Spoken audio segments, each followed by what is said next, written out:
Breaking news overnight. The manhunt, have you heard, is over for the suspects in two deadly attacks in New England.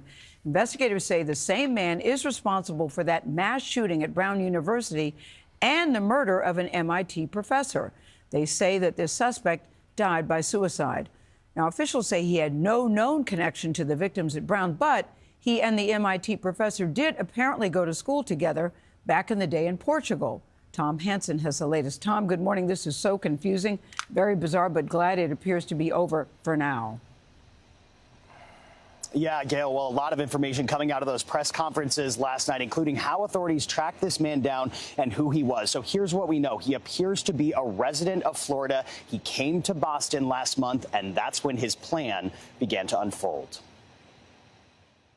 After almost a week of pleading with the public for help, police in Providence last night said 48-year-old Claudio Manuel Neves Valente of Portugal was the man who killed two students at Brown University Saturday and say he was a former student there between 2000 and 2001. The search for Neves Valente ended here, 90 minutes from Providence in Salem, New Hampshire, inside this unoccupied storage facility where he had rented a unit. He was found with a self-inflicted gunshot wound.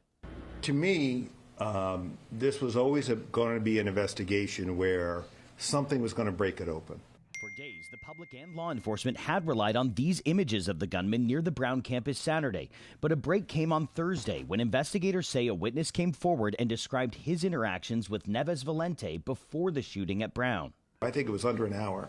That person came forward, and that person led us to the car, which led us to the name, which led us to the photographs of that individual renting the car, which matched the clothing of our shooter here in Providence. Then, using a network of security footage, authorities were able to retrace the gunman's trail across New England, leading them to the home of MIT professor Nuno Loureiro. On December 15th, he murdered MIT professor Nuno Loureiro at Loureiro's home in Brookline, Massachusetts.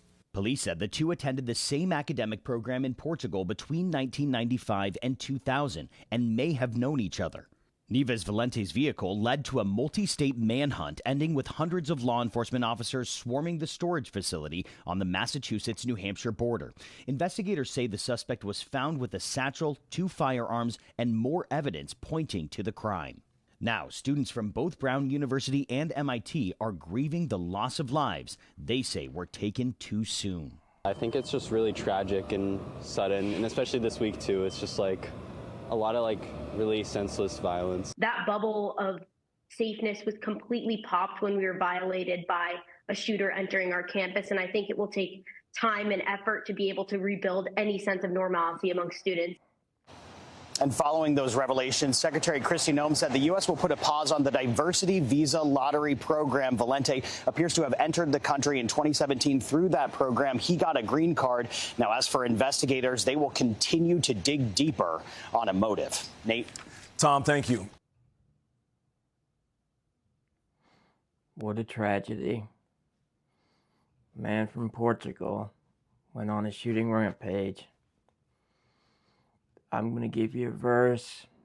It's Romans 12:19. Do not avenge yourself, for they have to worry about God's wrath. God will avenge you. And that man shot himself, so I'm sure he's speaking with God at this moment on why he decided to injure and kill some people.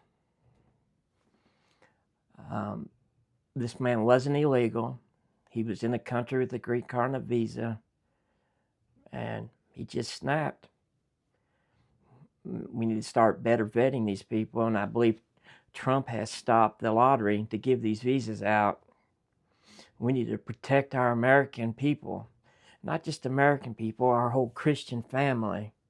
We need to pray for the family of the victims, and not only the victims, that the people around that saw, they were victimized themselves.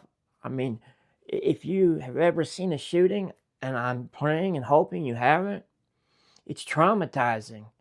You know, even if you were just around it, even if you just live in that city, even if you just went to that school and you weren't at Brown or MIT, you know, that's going to forever put a stigma in your brain. So let's say a prayer for the victims and all the people that this has caused a mental problem with.